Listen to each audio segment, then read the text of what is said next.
Yes, thank you. Thank you, friends. Thank you, family. Thank you, fellow button mashers. As we stand here, bathed in the glow of RGB lighting, praise be, to celebrate the life of our friend. The box that could, until it couldn't. Known to its friends as Xbox. Let us take a moment, not to mourn, but to remember the good times. Remember when Xbox first arrived, angular and eager, promising to be more than a DVD player. When its controllers could double as self-defense weapons. When you needed a forklift license to lift the original Duke. Within that mighty chassis dwelled legendary heroes. Master Chief, who never learned to jump in real life. Forza's cars, which thankfully cost less in-game than real life. And Fable, who taught us that chickens can sometimes be for punting. Let us not weep for our fallen console. Instead, let us recall its finest hour when it faced adversity and overcame the red ring of death, uniting us all in collective frustration and warranty claims. For every friend made on Xbox Live, there were 3 more who called us noob before we could mute them. The true spirit of Xbox, multiplayer mayhem, half-finished campaigns, the gentle hum of fans overheating. As the industry floats off into the cloud, remember, it's not the teraflops you had, but the lag you experienced along the way. The box itself may become a museum piece, proudly displayed between Betamax and that one weird Dreamcast controller. Let us not despair.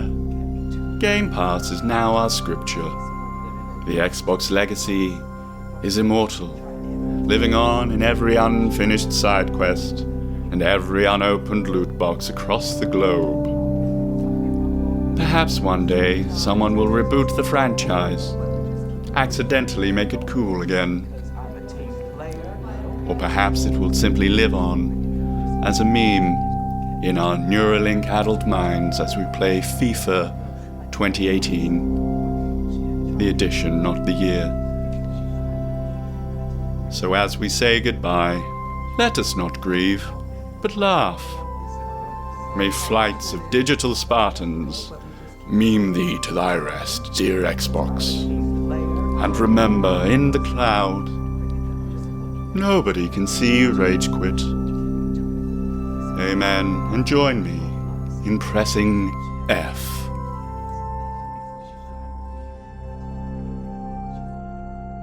My name is Dan. And my name is also Dan. And welcome back to the Dan the Games Man podcast, your fortnightly gaming podcast. And the past few weeks has been, let's just say, a little bit turbulent for Xbox. And today we will be discussing, will Xbox survive the next 10 years?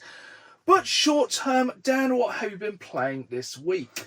I have been drilling further into Expedition 33 and realising how poorly I have optimised my characters. So I've been trying to fix that. What squad are you using at the moment? I'm mostly using Mael, Verso, and switching in Minoko or Lune. How do you find Minoko? So I find I feel like he's bad when you start, but you have to use him for him to get good. Yes. I also have pumped his agility to something redonkulous. Yeah. And the weapon I'm using with it, like some of them, he'll just go in with like one of his moves and be like, dead, and it just falls down. So that's pretty handy. I think it's basically just building it around how you like to play. Yes. Kind of building it to your play style and kind of matching everything to that. And I feel like he could be the most powerful character. Mm-hmm. You just need to find the right bits. You need to find the right bits. And then obviously there's a chance if you're going to find the feat. Yes. Which if you haven't played Expedition 33 makes very little sense. But yes, you'd expect it to be a Kojima or Tarantino thing. Oh, what lovely feat.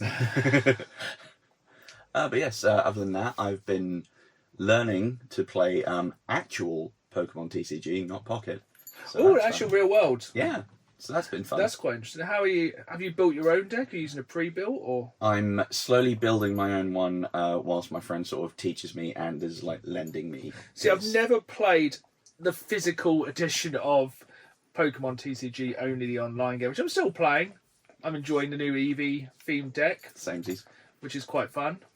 Yeah, and it's one of these ones where it's like maybe easy to pick up but very difficult to master. Yes. Like my friend did the sort of hyper fixation info dump on me. It's like, oh, there's a lot of synergies I do not understand. What kind of themed deck are you building? So at the minute, I'm going for a rockets based deck, spy dots heavy. So basically going like, here's all my energy, dump it onto one other thing, go away. And it's just like, yeah, it's basically predicated on you do better the more Team Rockets named Pokemon you have in a deck or in your hand. Is that using the new Team Rocket cards they've recently released? It is, yeah. Nice. Yeah, quite You fun. managed to get your hands on a booster bot? No. I managed to get an ETB finally. Ooh. I was waiting. I did the weird thing on Amazon of requesting an invite, and I also requested an invite and didn't get one, so boo Amazon. But yeah, good for you. I'm very pleased you got one. I'm waiting to open it. Like it's still sealed at the minute, but I want it. I want to open it. I want the sleeves. I want my special Wobble Effect card. Yeah, I reckon that'll probably be. You should definitely bring it along next time. 100%. That'd be quite fun. One here.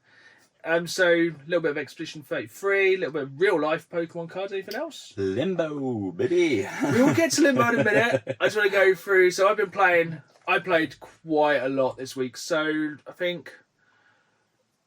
Had I finished doing the Dark Ages last time we had a pod? I think so. Yes. Yeah. So I finished doing the Dark Ages, and then I was going to jump into Atomfall, which I'd downloaded on my Xbox Series X. Went to play, and it was like, yeah, I just need an update of 26 gig. I was like, okay, so I will jump into Space Marine. What is it they call it? It's Space Marine Remastered, but it's like reloaded or re-armored or something. Refaffed. But yeah, basically absolutely smashed through that in about 4.5, 5 hours. Actually completed it this time because back in the day I never actually finished it because that final boss is a real douche. It is some absolute nonsense. It's just the game's quite. I really enjoyed the entire game. It's like such a throwback to kind of that classic third-person hack and slash of the 360 PS3 era. Oh, It was so everything was brown, everything was smashing and crashing, and everything was like.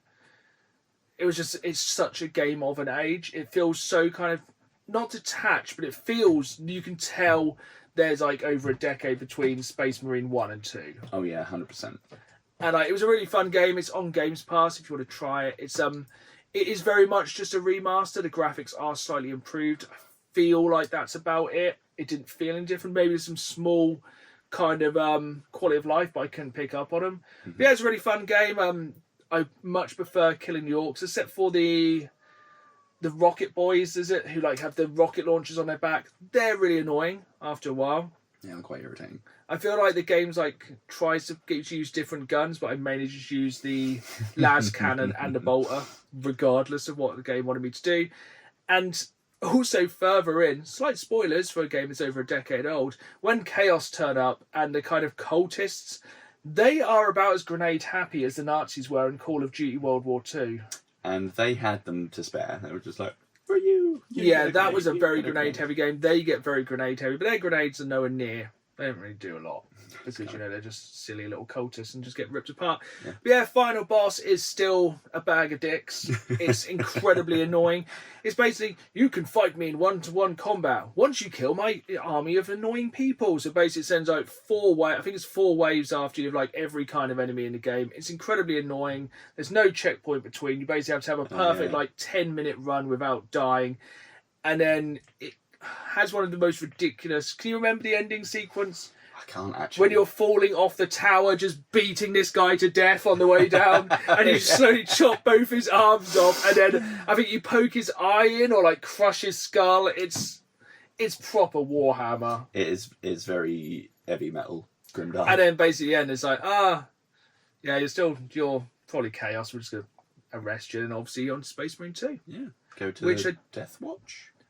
Deathwatch. Yeah, Deathwatch. And that's where Titus goes for quite a while. Then we have Space Marine 2, which I need to jump back into because they have the Horde mode. I think we even said about it last time. Still haven't done it.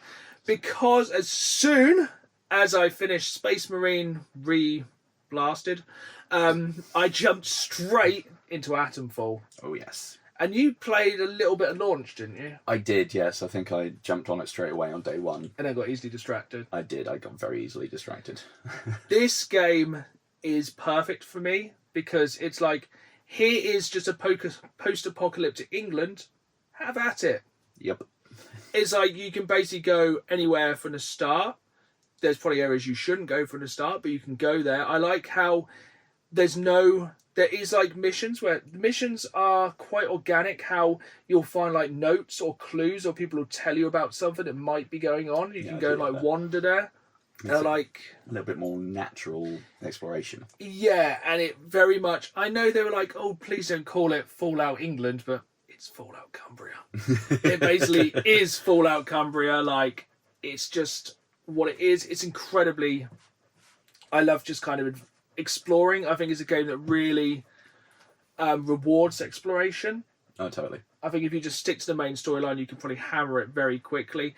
It's one of those games as well where sometimes it really doesn't pay to go in all guns blazing, as I think you discovered very quickly. Oh, yes. I remember trying to get out of like a substation or something, and they'd crept in behind me and was like, oh, now I've got to get back out of this place. Yeah. Killed one, another one saw me, and then it was like, and also it's that kind of constant tightrope of trying to stay on everyone's good side. Like, you could walk into that game with a cricket bat and just massacre the whole of the Northwest.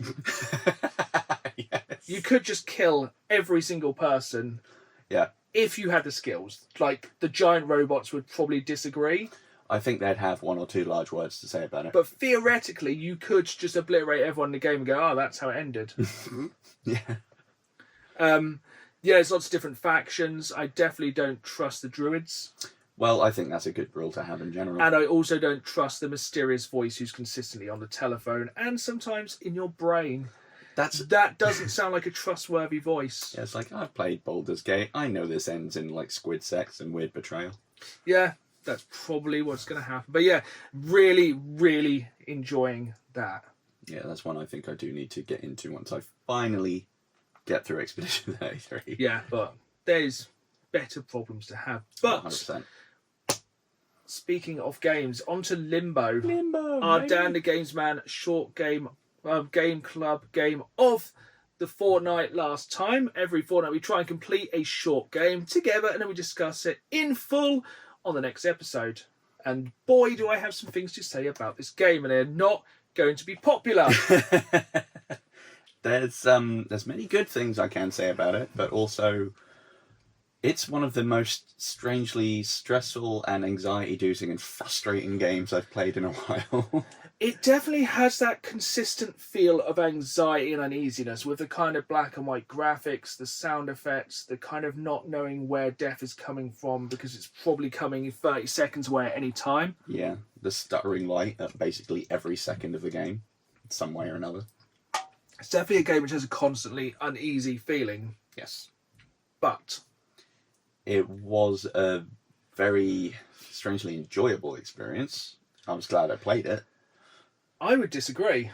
Fair enough. So, with these games, we always try and recommend games that we think people will enjoy. Mm-hmm. I didn't. I did not enjoy Limbo. Okay. Now, context, we are going for a heat wave here in the UK at the moment. Mm-hmm. It is fairly warm here, everywhere, but especially Humid. here in the games room.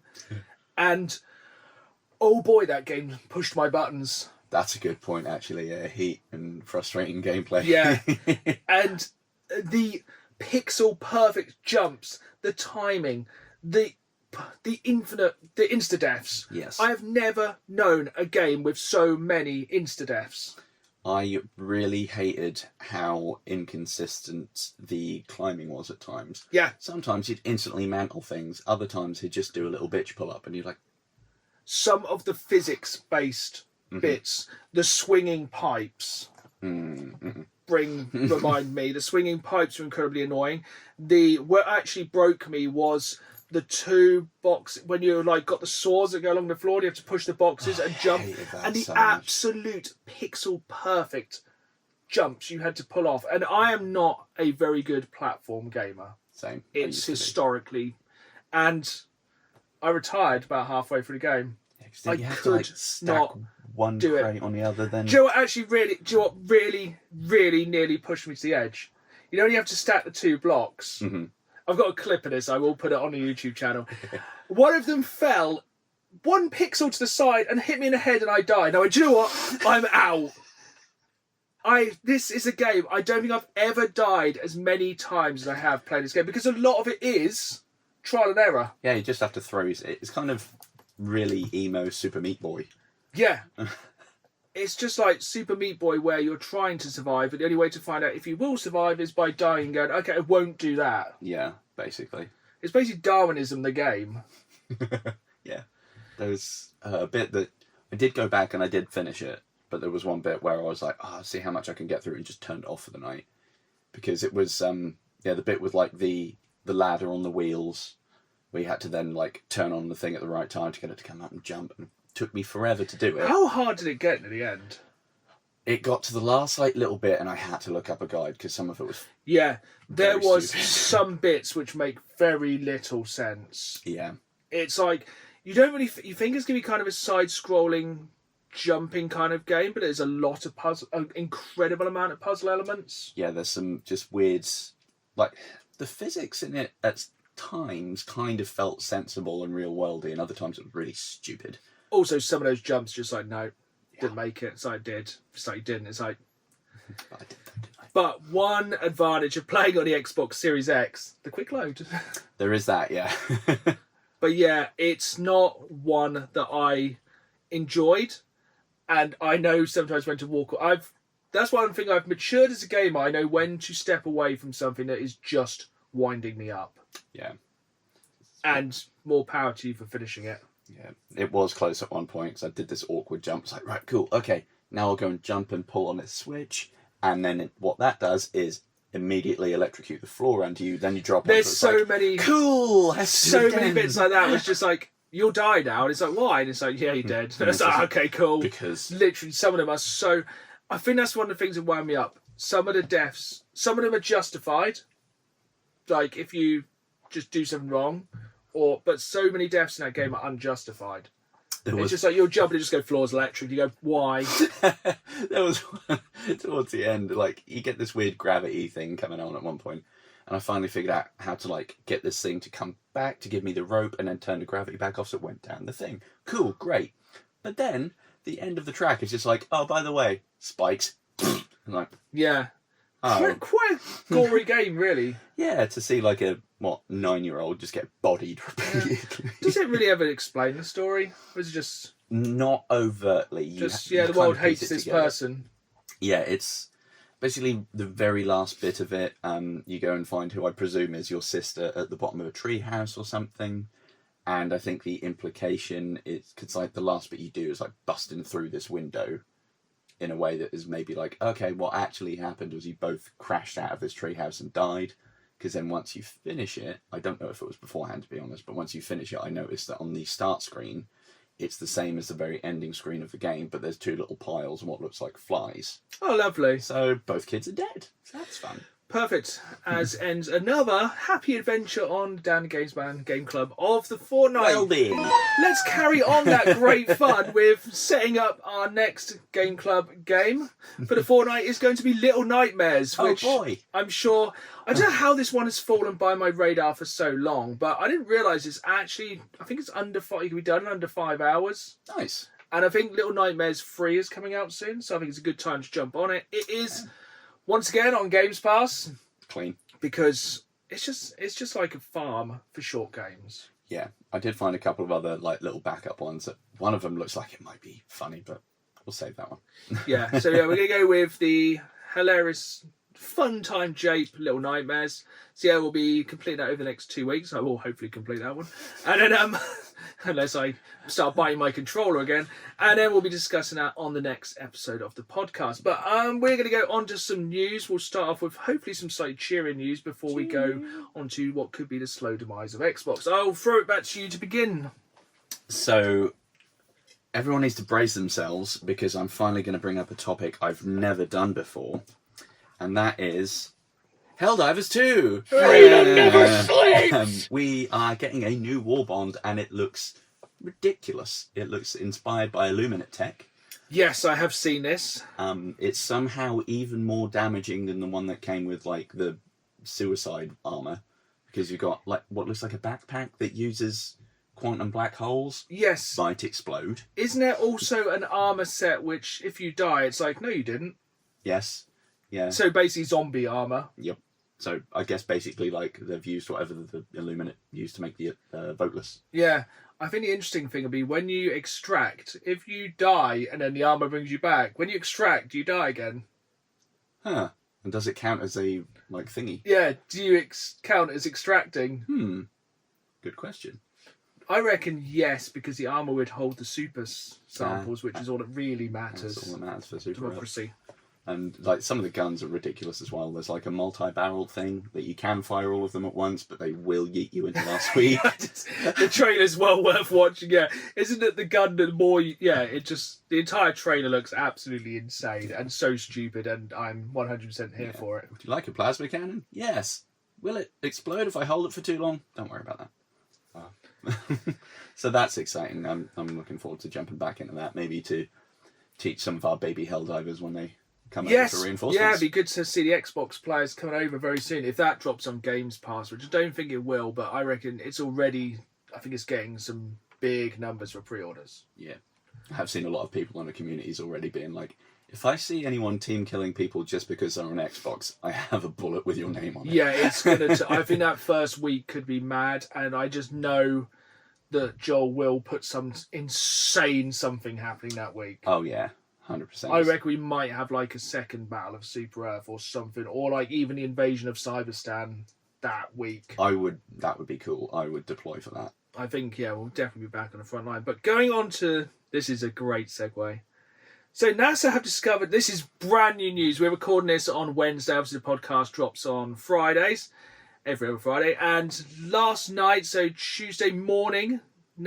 Wednesday morning, science, on to science. NASA discovered a new planet. So they've sent out a signal. Cool. And it's returned from another planet.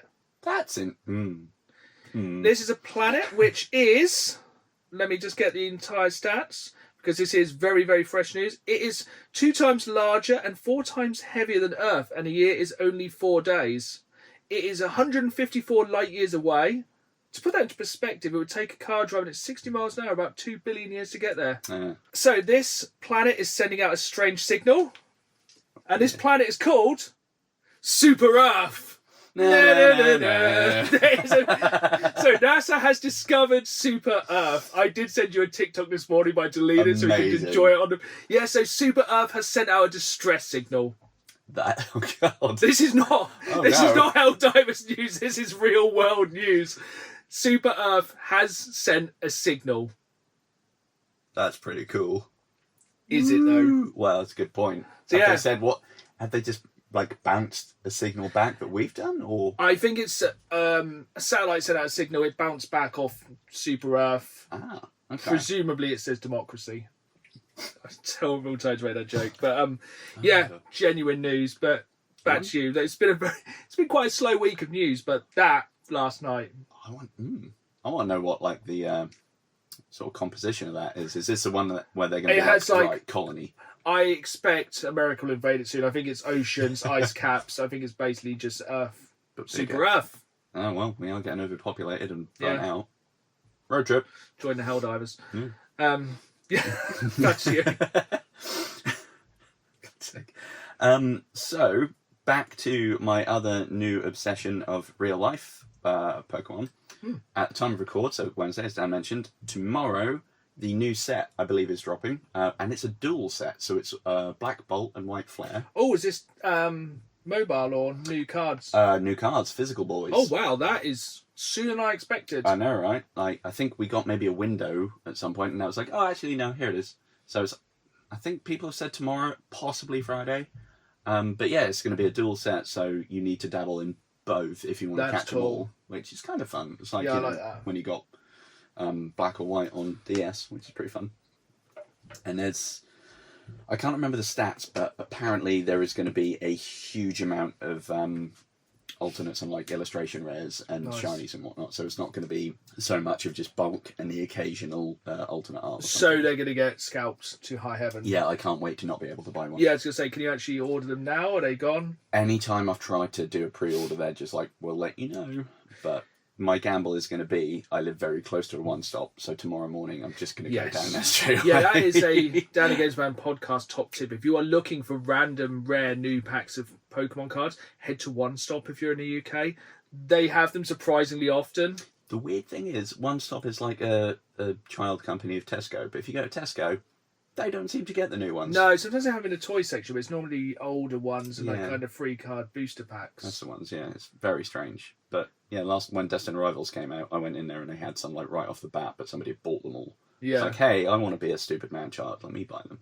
We also recently saw our Holy Grail Pokemon card item, didn't we, in the flesh? It was good. So our local kind of gaming shop, Satu Games, they had the Glory of Team Rocket briefcase, which is insane. It's basic. It's essentially the ETB booster box inside a Team Rocket branded briefcase, which is an actual briefcase which you could use, and it has like slots in there. They opened it up. It was got all dividers for like a deck box and all of your bulk and all the other stuff you might want. Place to put the play mat.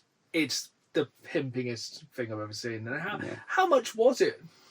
If I recall, wasn't it like 329? Yeah, so we were like, oh, well, we can't buy it because we won't be able to decide who could buy it. Sure. Thankfully, it had 3 in stock. Ah, perfect. Prepare for trouble. Make it triple. But yeah, not yet, but maybe one day. Yes. So if anyone wants to sponsor us with Team Rocket cards, that would be... No questions asked. Send us a kidney, we'll sell it. Yeah. We'll send you maybe like a shiny. We'll send you some bulk. It will be the Glory of Team Rocket though, so it won't be the English one. So.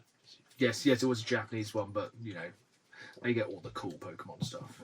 I did actually manage to get a early Japanese pack of White Flare, and it was quite disappointing. I think my Japanese Glory of Team Rocket pack was incredibly disappointing. I get a single Team Rocket themed thing, but and they're like, "Do you want 7 cards?" I'm like, "No, I want 10." That's why we don't gamble, kids. So, we'll start some sad Xbox news. So, random, Call of Duty World War II has been removed from Games Pass. So, last week, Call of Duty World War II was added to Games Pass. A few days later, it was removed because people are getting their accounts hacked through Call of Duty World War II. How in the hell? No idea. So, yeah, Call of Duty World War II has been removed from Games Pass. So if it's probably on your hard drive, probably wouldn't play it for a while. I'm sure they're probably working on a fix as we speak. And another game which has been removed from stores after 6 years, a game that probably barely anyone played, but John Wick Hex. Yeah, that was always one I've peeked at but never actually played, like you say. So I've played it looks a bit like the Hitman and Tomb Raider Hex games. Oh yeah, Tomb Raider Go or whatever. Yeah, I think they were like mobile games, but I think it's basically like, it's a weird turn-based but not game. I don't really know, but it might be one if you're a physical collector like myself to pick up the physical sooner rather than later, because it's still quite cheap, but it has been removed from stores after 6 years. I'm just presuming that's something to do with copyright. I'd imagine also, can't believe it's been 6 years. That is pretty wild. And I do have it on the Switch. Still need to jump into. I think I tried playing it in handheld mode on the Switch. Way too many menus, but yeah, definitely. You can grab PS4, Xbox One, and Switch. So yeah, definitely worth picking it up, especially if you're a physical collector or a John Wick fan, because it will inevitably go up in value very, very soon. Yeah, I mean, we saw that when they turned off the Xbox 360 store, didn't they? Yeah, and look at Deadpool. That game went. Oh yeah, good point. Have you got any more news? I have a few more. I've not found a great deal, to be honest, other than things that tie into our main topic. So I'll leave them for now. That's cool. We got the series that nowhere near enough people watch, Cyberpunk Edge Runners on Netflix, is getting a second season. Nice. It just has basically a very short trailer saying second season exists. So that's very exciting because that was the best anime that not enough people watched. I do need to watch it, and You I'll do be need to watch it. disappointed if they don't put one of the new Franz Ferdinand singles, Hooked, in it, because that's very Oh, good. does it work? Because It's electronic-y. Yeah, I had no. First time I watched it, I was like, this does not work. Second and third episode, I was like, yeah, this fire, it's going to burn this It city. is out of control. I was really into it. Yeah, it's a great show. Also, kind of on the theme of that, Twisted Metal Season 2 comes out in about a week or two. Oh, sweet. And it Nice, has I that- slept on that. It has that big dude who has like, it's just a dude holding on some wheels. Nice. Can't remember his name. It's been like a long while since I've played Twisted Metal. So that's coming out. That's on Paramount Plus here in the UK.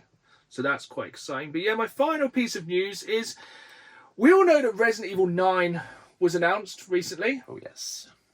There's another Resident Evil game being announced for mobile. Oh, good. Resident Evil Survival Unit.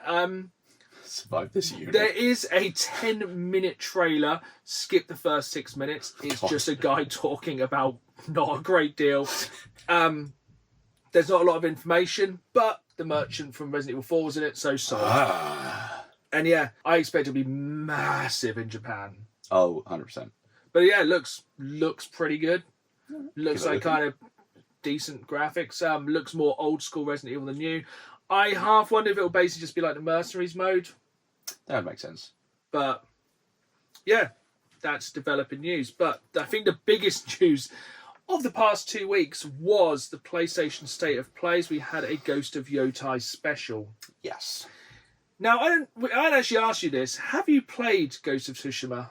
I have, yes. I don't think I ever completed it, and that's not through a lack of wanting to or disliking it, because I really did enjoy it. Yeah. It was just, it got atomfalled. I got distracted by something else, Yes. and I've just not gone back to it. I think it was one of the best games I've played on PlayStation the past few years.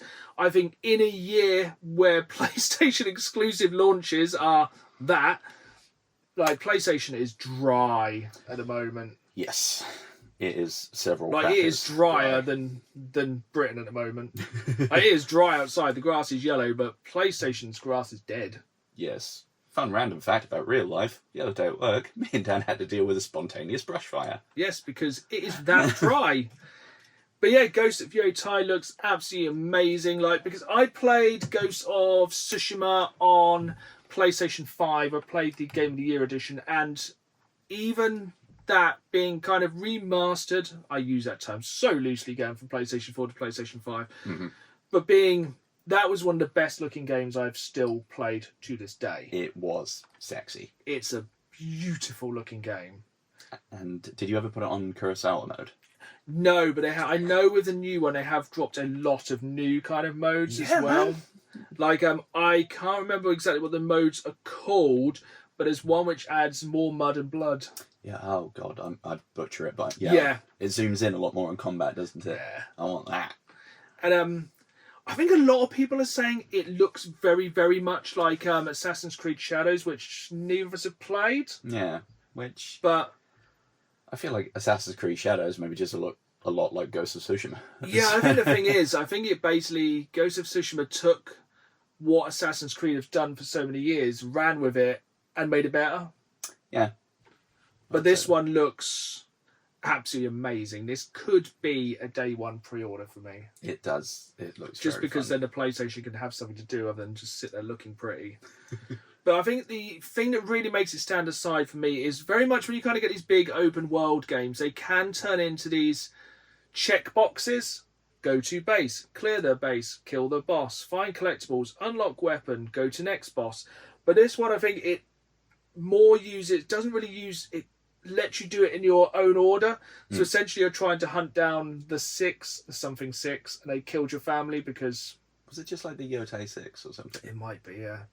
Basically, they kill your family. You're trying to hunt them down, and yeah, I think it's basically you can go about it in any order.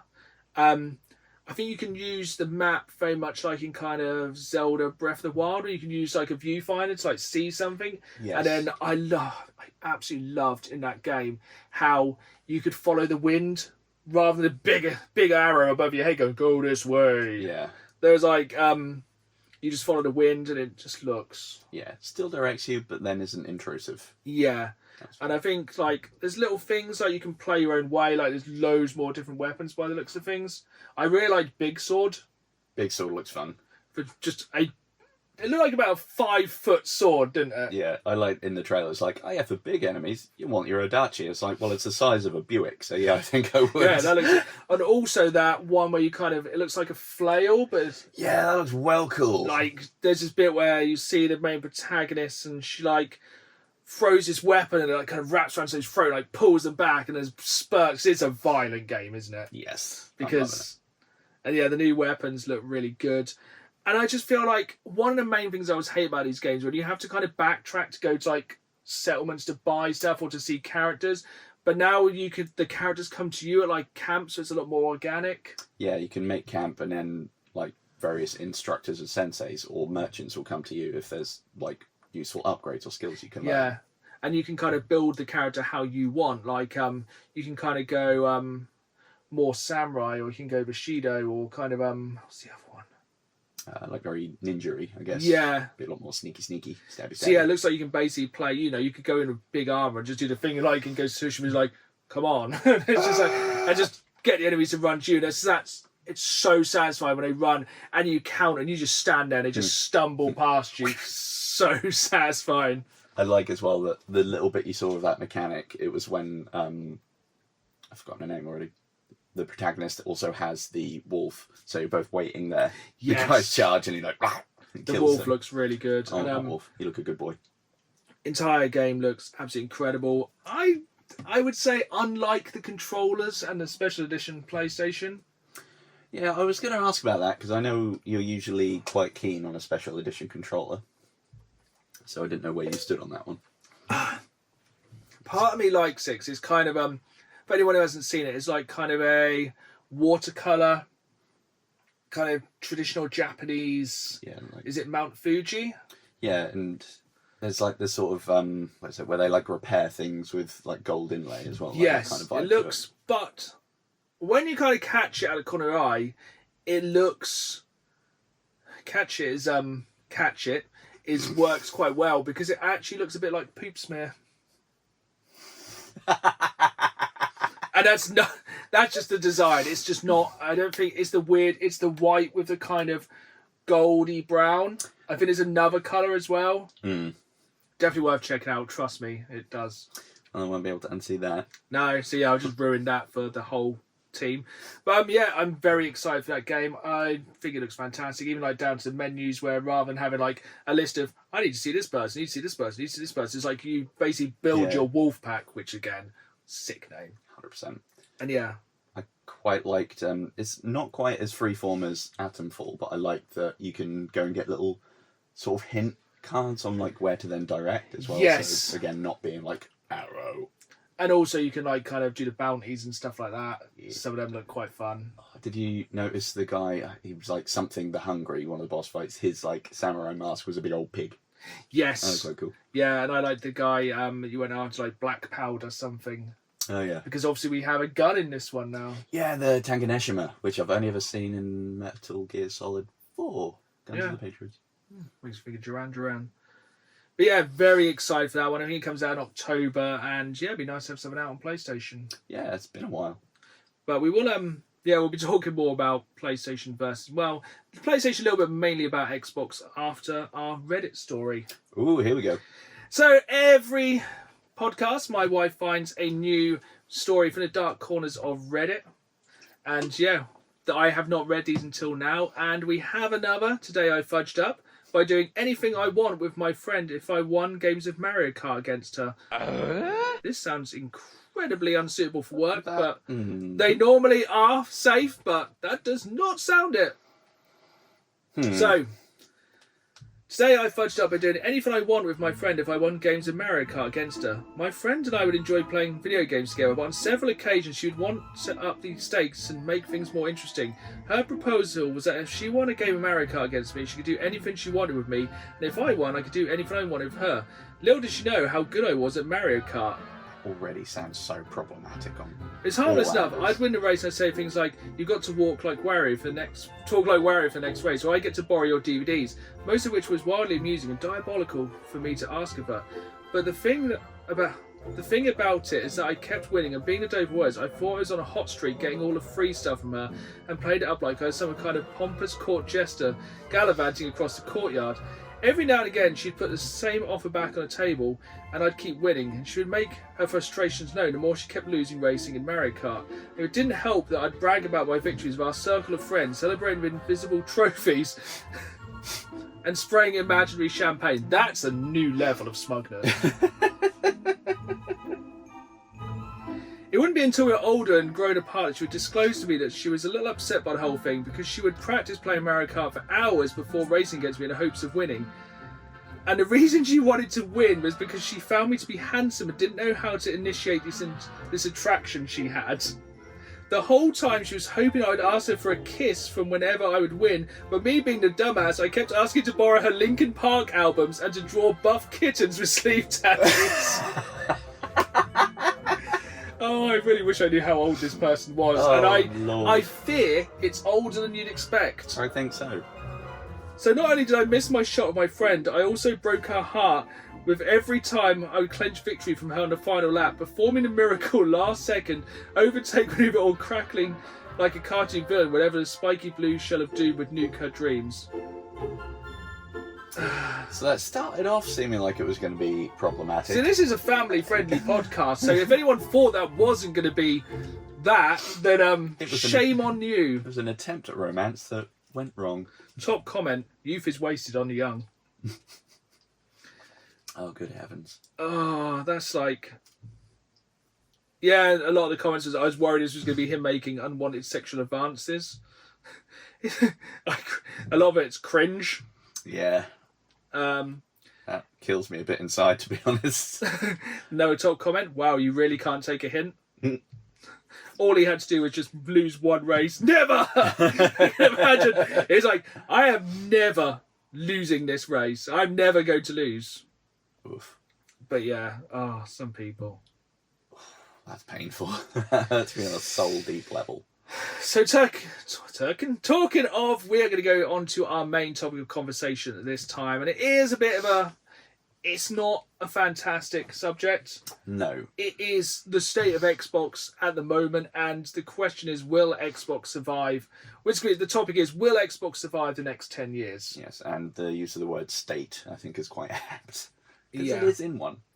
Yeah, so if you haven't seen the news recently, it's all bad. Basically, 9,000 people now have lost their jobs at Xbox. Yes. There's still been no official, this is kind of part of the sickening part of it, there's been no official statement from Xbox. This is all from inside leaks, and yeah, it is all throughout Xbox, and it doesn't give you massive confidence in the company. No. I feel like even if things like that have to happen because of an economy or like a shift in changing of sales or whatever, just be upfront with people. Don't. Yeah. It's this cloak and dagger nonsense that I think really engenders bad feeling. And I think the thing is as well, is because at the moment the video game industry has never been hotter. Yeah. It's making money hand over fist. Yeah. And I can't see how one of the big three players isn't able to keep a workforce, but that's kind of what we're going to talk about through this. Mm-hmm. And I think there's going to be some dreaded kind of things, but we can basically, starting off, we're going to talk about console sales. Yes. So obviously, when it comes to any big developer who make their own console, it does come down to console sales. And according to reports, as of February 2025, the PlayStation 5 had sold more than 74.15 million units, while the Xbox Series X and S has shipped 32.46. So PlayStation 5 has sold over double that of the Xbox this gen. Which is also kind of like ridiculous when you think about how poorly PlayStation have done on releases, that they still outstrip them on the sales. And the thing is, like, they're basically the same. You can basically get the digital only version of both. You can get the disc drive version of both. You can get a PlayStation 5 Pro now. Yeah. If you are so inclined. For further details, check out our Xbox versus PlayStation pod. Exactly. Yeah, definitely go back and check that one out. But yeah, it's just, Do you think Xbox thought they would sell more? Were they overly confident in their console?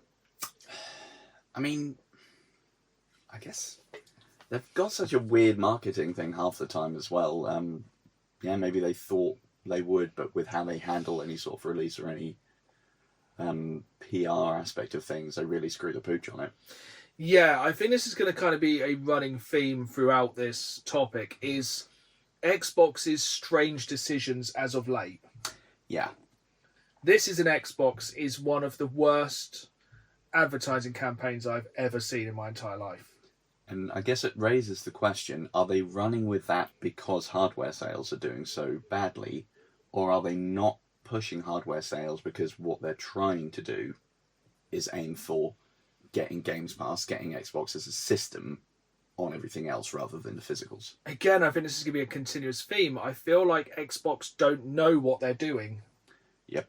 It feels like a train, actually no, a ship, it feels like Speed at the moment. The film, not the drug.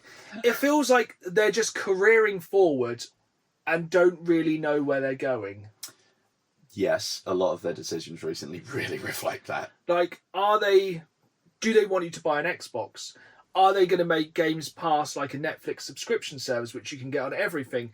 And then maybe they are concentrating on consoles, or are they concentrating on VR because they've just released, for some unbeknownst reason, the Xbox branded Quest 3, which really is an odd choice. which can play Xbox games, but in VR. But it's just like it's a big screen, isn't it? Yep. But it's not an Xbox. Mm-mm. It's just branded. Yeah, which is very strange. And then we have the handheld, not an Xbox console, because it's not Xbox, it's the, what's the company? I think the Asus, not ASOS, that'd be a very weird match, but the Asus ROG.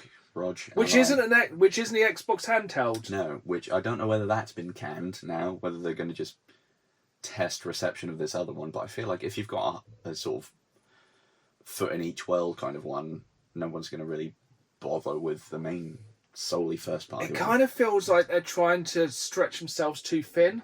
Mm-hmm. And like, I know for me, I think the best way to ever play anything is always going to be on the hardware. Oh yeah. Like, yes, you can play Games Pass on your mobile, stick a backbone in, and it's like, great, that's cool. I love iStrain. Yeah, that's like, and then, yeah, obviously streaming technology's got way better. Like, have you streamed games on the Xbox before? I have, yeah. It used to be terrible, didn't it? Yeah, still is on PlayStation. Is it? Yeah, I don't know Actually, why. yeah, I think I tried to stream some PlayStation 3 games on PlayStation, and it is poo. That's for the most polite word I want to use on the family-friendly podcast. And we both have decent internet. Oh yeah, and mine are cabled all the way, no Wi-Fi for this boy. Yeah, see, I am on Wi-Fi, but I can stream on Xbox quite easy. I've streamed some pretty intensive games as well. Because before I had the Xbox Series X, I was streaming some of the Series X games on this Xbox One. Ah. And yeah, it did run alright. But yeah, it doesn't seem to me like they know what is going on. No. And I think, obviously we'll get into this a bit later with all the cancellations, but one of the things that really... Well, actually, there's a couple of things. But there was a big game that was being hyped up out the butt, that even Phil Spencer was really impressed about. It was a big sort of looter-shooter thing. Apparently it was in production since 2018, and at the conference they had to physically take the controller away from him so the meeting could confirm, and all the big wigs were like, woo, this game! And then they were just like, no, and just shunted it out of the way. Yeah. Yeah, we will. Yes, yeah, we'll get onto the games in a bit. But yeah, it doesn't... And also, at the moment, we know there's going to be a PlayStation 6. Oh, yeah. That's like a guarantee, but how high numbers do you go? Do you just make it PlayStation something else? But that's kind of irrelevant. But there has not really been much rumblings of the Xbox, whatever it be, Series T. They'll come up with something that doesn't make a great deal of sense, I can imagine. Yeah, people complain about the Switch being called Switch 2, but at least it makes sense. Yeah, I'm wondering whether they'll come up with a new letter or a symbol. Xbox 360, Xbox One, Xbox Series X, Xbox X, Yeah. Xbox X, like straight edge. We go back to old MSN kind of things. Like, if you don't remember, ask your dad. Yeah, but yeah, it's very, very confusing what's going on with Xbox in a minute. Yeah. And as an Xbox fan, it's also quite annoying. Yeah, because you don't want to see them trip and fall and have all of the good bits they're doing kind of get pulled down by overambition. And this is the problem. As an Xbox gamer, life is great. Oh, yeah. Like every single week here on the podcast, we are talking about games day one on Xbox Games Pass.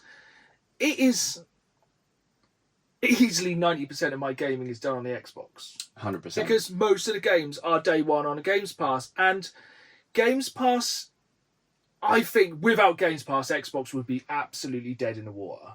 100%. Because, I mean, that's where they're getting all their money at the minute. And that's what sold it to me, because I am primarily, look around, a physical collector. But for some of these day one games, like there are games I'd have never played because they're on Xbox Games Pass day one. I played like Clay Obscure. Same. Never would have played it. So many games I would just wait until they drop in price, which meaning I play games sooner. But the problem is, what cost is that coming at? Yeah, I mean, they've got to be putting out some sort of particular... they've got to be working at a loss or doing something with studios to be able to run that. I don't think it's very transparent how much studios get for having their game on Games Pass. It must make sense for them to do it. Yeah. It's probably... I don't know. You could easily argue that with just the economy in general and expendable income, it makes sense for them to do that for the exposure, because then it's going to mean more people will play it and then word of mouth, so others might buy it. But also, you're not getting those initial sales. I suppose with a lot of games as well, it's very rare you'll get the Game of the Year edition or a complete edition. So say like with something like Atomfall, for lack of a better one I can think of off the top of my head, that game's on Games Pass, but the expansion is still chargeable at like 15 or 20 quid. Good point. So are you getting people addicted and then selling them your supply? That's true. And with a lot of these games, like kind of the microtransactions and stuff like that, and yeah, I suppose like say we're going to now play over the next fortnight Little Nightmares. Yeah. We'll probably then go to Little Nightmares 2. We might then buy Little Nightmares 3 on release. Yeah, it'll be a nice break from my big nightmares. Yeah. The real life nightmare. But so Games Pass is the highest has the highest user base it's ever had, with 38 million users. That's wild. But growth is slowing, so that sounds like a very big number. But in February 2024 it had 34 million. Oh. By mid 2024 it had 35 million. Go to June 2025, so basically a year later, 38 million. So in less than a year, it's only gone up by 4 million users. Which means growth, it is continuing to grow, but it's dropping to about 10% growth, which I don't think is what they're expecting. Oh. Do you think that's a case of like a saturation of the market that a lot of the people that would have already? I think a lot of people probably don't do annual. Or like don't stay on Games Pass for long. Like, I'm sure a lot of people jump on and played Call of Duty Black Ops 69 or whatever it was. Yeah. Because a lot of people probably went, well, I'll just buy a month of Games Pass, play zombies for a month, and I've had my fill. Fair point. Or even like, I think FC 25's on there. Maybe a lot of people jump on, pay a month of Games Pass, play the game they want, drop off. Yeah. Which is, obviously, if you're more casual gamer, for lack of a better term, you might just want to play like that one game for, I don't even know how much Games Pass is. I recently ran out of my all access, so I've now had to actually sign up. So I think Ultimate, I think I was getting like $14.99 a month or 17 or something. It's cheaper than a game. It's definitely cheaper than a game, but I'm just hoping it's not kind of killing the industry.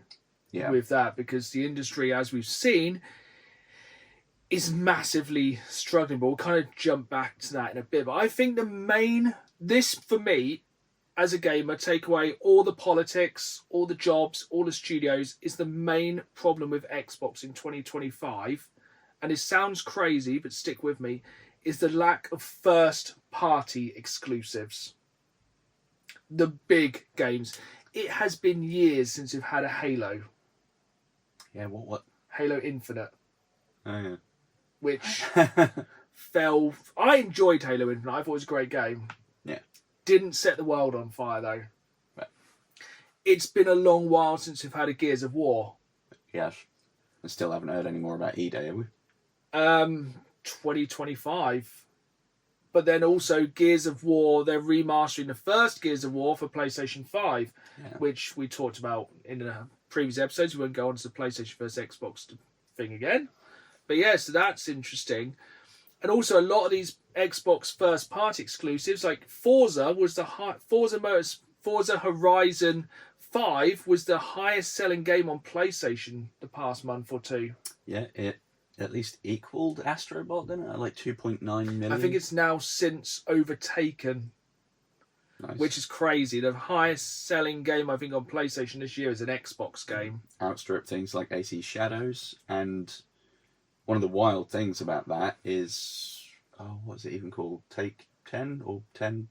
The studios behind it, they've been reduced to about 50% capacity. Yes, and they're actually saying there may not be another Forza Motorsport. Yeah, Turn 10, that's it. Turn 10, yeah. And they're basically just going to be reduced to being support for the existing ones. Yeah. Which, with that many sales, is like, eh? It seems to me like partially Xbox is kind of jumping ship, or maybe it's because, so just go back to the first party exclusives. So we've had no Halo, no Gears of War. Never. It's been quite a while since we've had a Forza. Yeah. And then you start to kind of run out of actual Xbox exclusives. Perfect. Hang on. Yeah. But the thing is, they've made so many games exclusive to the Xbox by buying out so many studios. So in the past few years, let's give it a deep breath. Xbox has taken on 40 studios. So we have Arcane Studios, Beanox, Bethesda Softworks, Blizzard, Compulsion, The Coalition, Demonware, Digital Legends, Double Fine Promotions, Elsewhere Entertainment, Halo Studios, High Moon Studios, ID Software, Infinity Ward, In Exile Entertainment, King, Machine Games, Mahjong Studios, Ninja Theory, Obsidian Entertainment, Playground Games, Radical Entertainment, Rare, Raven Software, Sledgeware Games, Treyarch, 1010, Undead Labs, World's Edge, Xbox Game Studios Publishing, and ZeniMax Online. In the past few years, they've been added to the Xbox family. Good heavens. That's a dysfunctional family. So that is billions. That's many. That Xbox has spent on buying out a lot of these studios, and with a lot of them, yes, there's a lot of stuff to show for it, but again, one of the highest selling games of 2025 so far has been Oblivion Remastered. And they've had Bethesda for a bit now, haven't they? And they've only just now been like, oh yeah, we've got a couple Fallout games we're thinking of doing. It's like, why only now? Yeah. This seems to be a bit of a theory, like, for better or worse from a business point of view, Xbox seems like the most chill boss of all time. It's like, can we get that new Elder Scrolls? No, but you can have Oblivion. Yeah, put a new hat on it. Oh. It's like, anything else, Bethesda? It's like, and it's like, around the desk. So with a lot of these companies, like the Call of Duty getting pumped out every year, but it just doesn't seem like a lot of it's like kind of getting exclusive or timed exclusive. Yeah. Like obviously Xbox had Indiana Jones a year before PlayStation, which has flown by. Yeah. That was Bethesda, wasn't it? I think so. Was it? Maybe. But a lot of it's just been adding games. A lot of these companies have just had all their games put onto, like, say, somewhere in, like, ID Software, you've had, like, all of the kind of Doom games put onto Xbox. They're not exclusive. Doom the Dark Ages is still on everything.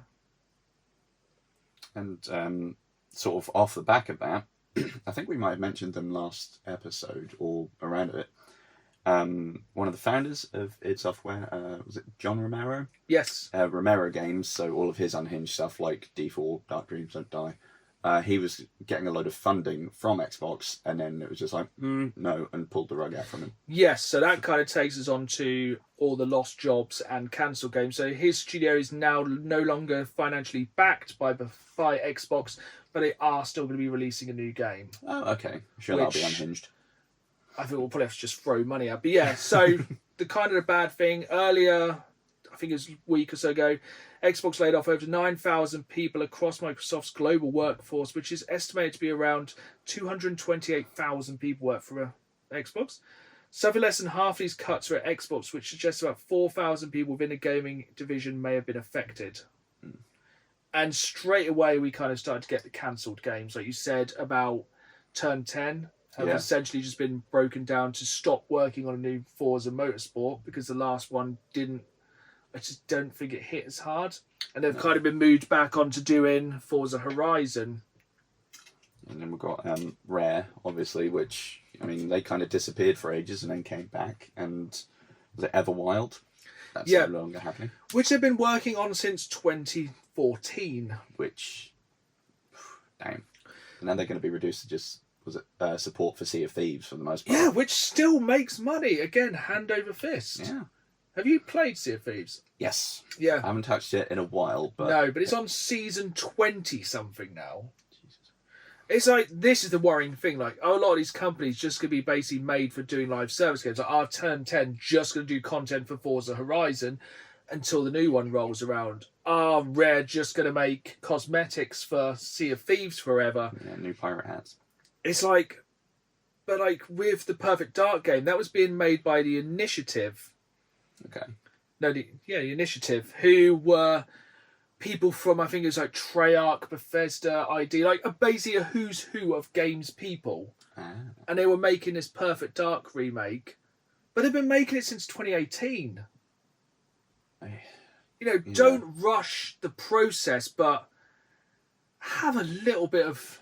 I think that's part... Maybe they're getting trigger happy with that, because the random ZeniMax online one I mentioned that Phil Spencer was like champing at the bit for, that was projected to finish early as 2028. So maybe they're looking at things that are having like a 10 plus dev cycle and being like, no, we're not bankrolling this anymore. But it's kind of then just throwing money into the wind.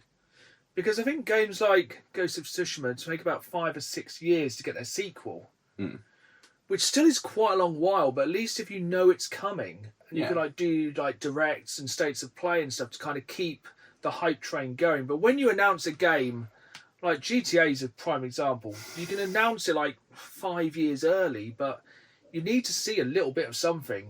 Yeah, and it's like we're getting to the point where Elder Scrolls 6 is like joining the Duke Nukem Forever kind of pantheon of nonsense. And I think the main way Xbox is staying alive at the moment is Games Pass and these other games from other companies.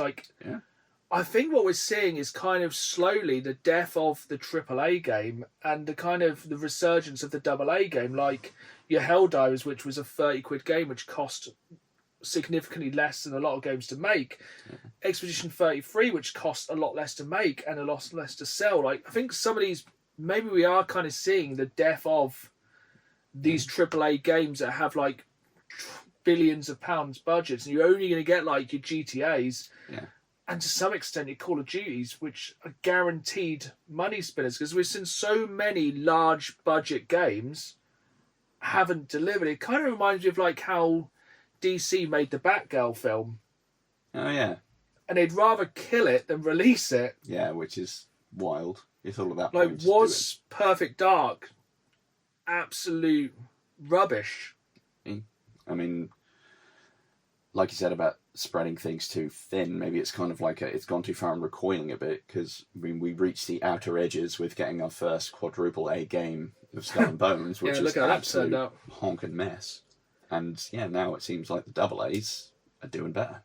And it just seems like maybe a lot of people are seeing this as doom and gloom. Maybe a lot of these studios are closing, and then maybe they're kind of reforming them into different things. Like, hopefully a lot of these people will basically just migrate their jobs. Yeah. So like a number of studios have reportedly been affected by the cuts, including Call of Duty developers Raven Software, Sledgehammer Games and High Moon. Which is wild. So maybe they are going to because we had like that weird cycle where it was 3 different Call of Duty developers, 3 different games every 3 years. Maybe we're going to get, and I would half prefer there's a new COD every couple of years, but it's like way better. Which kind of, now that you say that, makes sense, because I remember we mentioned before it was strange that it's been 2 Black Ops in a row now with the new one coming out. So maybe that kind of ties in because they're bidding off some of the other studios. Maybe a lot of these bigger games are too much of a risk now. Yeah.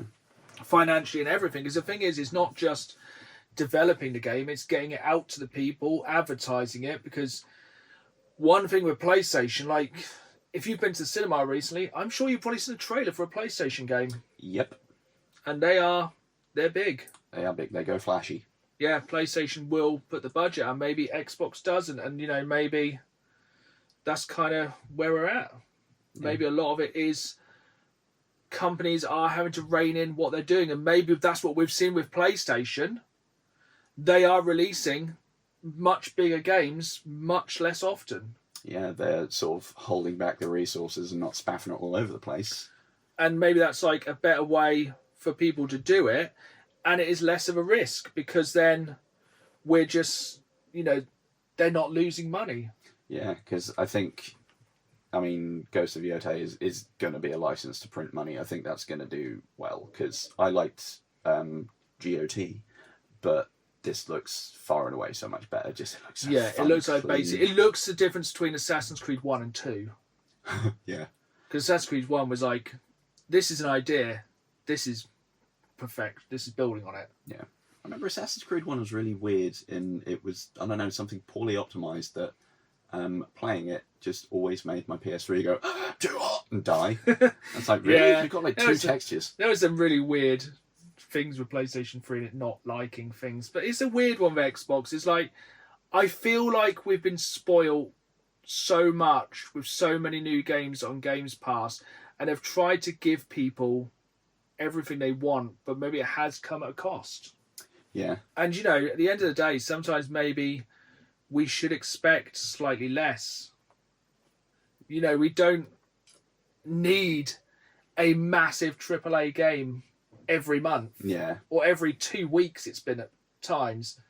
You know, you look at the first half of 2025 has been insane for gaming. Yeah, and even though it's nice to be like, ooh, new release. I mean, I've not been able to keep up with them. That's why I haven't finished that before. No. And I'd love to have that massive, like, I think when Gears of War, I think the next big Xbox game, first party game, will be when Gears of War E-Day comes out. And I think that will really, it'll hopefully blow up. Yeah, in a good way. Yeah.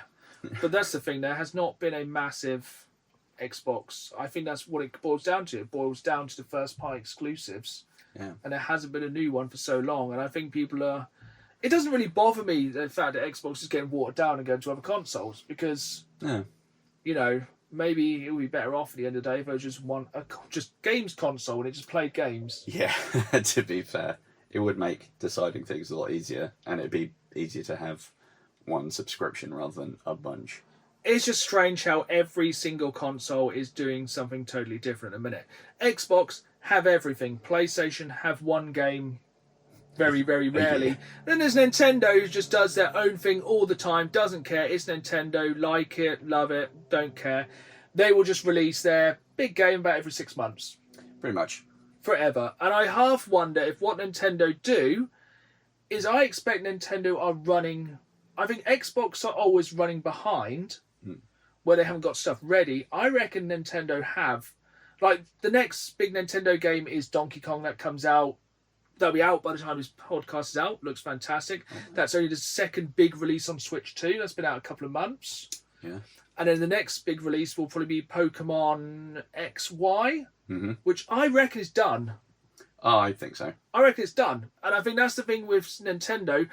I think they're running on a 6-month behind where their next big game is ready. Yeah. And they'll just wait now because it's now nearly August. Yeah. They will just release their big game at Christmas. And it will clear up. They will sell a load of Switch 2s bundled with this new game, be it Pokemon or be it Metroid Prime 4. Yeah. And they'll make money. I can't imagine many people asking for an Xbox Series X or even PlayStation 5 for Christmas this year. because they're not going to say, "Oh, I really want it with." And then there's just a tumbleweed go through the house. I'm like, well, that was weird. I really want it with my digital games collection. It's like, no. I'd like to play Limbo from, 2010, please? Yeah. Again, obviously nothing wrong with retro games, but normally it's like, I want this game at Christmas so I can play. Yeah. And at the moment, I think that'll be the new Pokemon. Yeah, I can't really think of anything. I probably might get it. But it's a weird one with Xbox. We can be doom and gloom about it, but at the end of the day, the main thing is it sucks that people are losing their jobs. Yeah. And I just hope, as a company, Xbox can steer the ship out of the rocky figure they're doing it. But also, we're not owners of a multi-billion-dollar company, and I'm sure difficult decisions do have to be made. Yeah. But essentially, just make a new Halo, new Gears of War, or just remaster Fallout 3. That'd be good. But yeah, I digress. Hopefully Xbox sorts itself out. Hopefully we get the new Xbox X. Xbox X. Xbox Epsilon. Also, if you call it Xbox X, you heard it here first. And we will take our payment in Game Pass. Everybody in here not dying, shut up. Okay, good. Sit down or don't, just don't block my Wi-Fi signal. Xbox's test results. They're in. Spoiler alert, you won't like them. But hey, on the bright side, at least he's not a Kinect. Why is this happening? Exclusivitis would be my first guess. Once those headline exclusives start slipping away or never show, things get dicey. Maybe it's external pressure or PlayStation exposure. It could be viral. Live service dependency also fits. Too many resources sunk into ongoing engagement. DNA is damaged and not repairing. No new single-player classics being made. Like its defensive line, its antibodies. Stop that. Got nothing. But is there treatment? Oh sure, there's always treatment. Could slap on a few teraflops, ship a limited edition, or, just duct tape it to a fridge and call it Synergy. Let's face it, this is less reboot and more fade to black. Brand atrophy. Years of focusing on hardware specs with no killer app in sight. The muscles are there, but the patient feels weaker every year. Industries moving to the cloud, and your beloved box is turning into a glorified paperweight. No offense, Forza, you're already a digital collectible. Could be a toxic environment, studio management problems, perpetual delay, social media stress. That kind of negativity can wear down even a strong system over time. In which case, maybe the patient reboots with a surprise hit and finds new life beyond the box. Maybe the world moves on and Xbox becomes more memory than matter. Could be remission, could be slow decline. Maybe we keep the legacy on in Games Pass, or maybe there's a comeback lurking somewhere in the code. It's all maybes. It's not all bad. Xbox will live on just as a subscription service, everywhere and nowhere. Like my respect for hospital administration. Your family name is safe. Body, not so much. But will he be remembered? People remember Betamax, sort of. They'll remember. There'll be documentaries, nostalgic YouTube essays, podcasts, tearful unboxings, retro conventions, all the drama you could want, minus the warranty.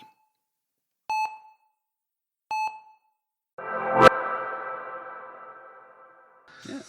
But we are slowly running out of time, so we're going to go on some questions from you viewers and listeners. Remember, you can view and watch the podcast and see us waving and what t-shirts we're rocking this time on the video version of the podcast on YouTube every other Friday, live at 5, as well as loads of other content from myself, sometimes Dan's there, mainly me, over on YouTube at youtube.com/GamesBand, or you can listen to this wherever you find your podcasts, and we will always put out posts asking for your questions. So the first question comes from Instagram, from Silas Design. Do I plan on eventually visiting Spain to do some CX hunting? So if you do watch me on YouTube, I am slowly travelling the world, visiting every CEX store in the entire world, and I have visited all around England, Wales and Scotland. I haven't yet left the island to go to, say, Ireland or Europe. And yes, there are, so if you do not know, there are CEX stores in Spain.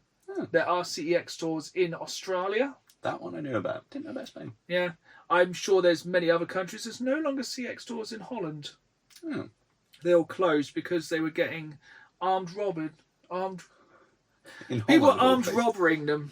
That's not words, but I digress.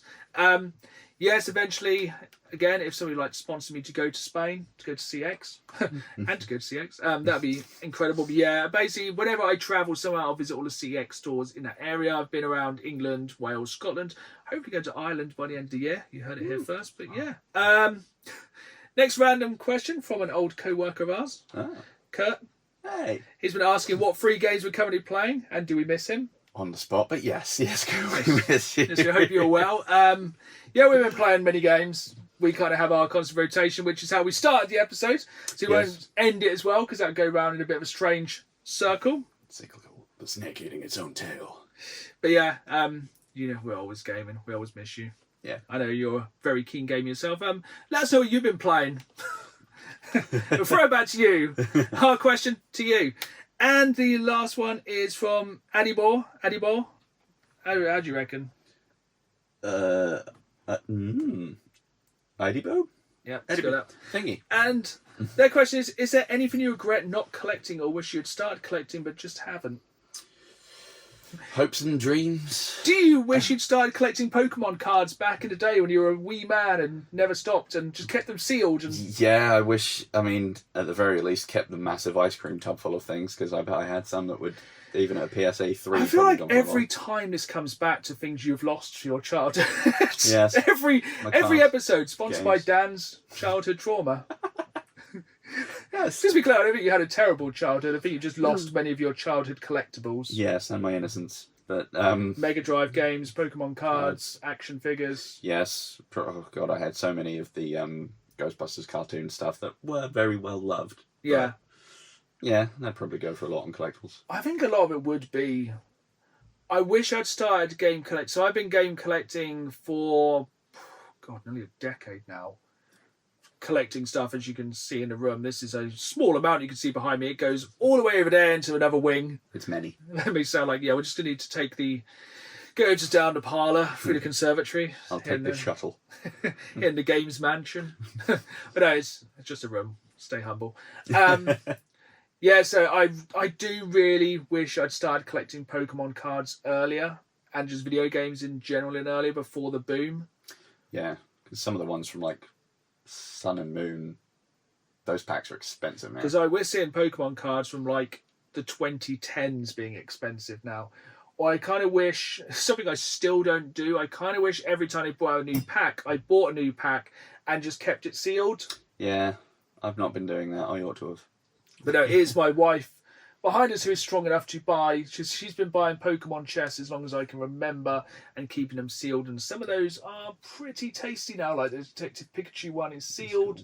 Yeah, there's some very good ones. Yeah, I kind of wish I jumped on the Pokemon card train earlier. But like everything, I don't think it's ever too late to start collecting. It will just cost you. Yeah, very much so. Like, I think it was Evolving Skies, like a single pack of that now is like 30 quid or something. And recently, and it must have been a relatively, like you say, from at least 2010s, a card in Norwich went on eBay for over 10 grand. Yes, And yeah, it's very local to us. It was a Latios one, I think. Yeah, one I feel like I've seen before. Mm-hmm. But there's so many kind of different cards. Yeah. Many different Pokemon cards. I and think there's at least 6. sadly, we cannot catch them all. Yes, we can try. But we will probably leave it there for this time. I hope you've enjoyed this podcast. If you did, make sure you hit that follow button so it downloads and lets you know every time there's a new episode. Please leave us a review. We love your kind words. Unless it's a bad review, then don't leave it. Yeah, keep it to yourself. Remember, you can catch me on YouTube every Saturday live at 5, as well as bonus content throughout the week at youtube.com/DownTheGamesMan. And this podcast drops every other Friday at 5 o'clock, wherever you get your podcast. But for now, it's goodbye from me. And it's goodbye from me. And as always, keep playing the game. See you soon.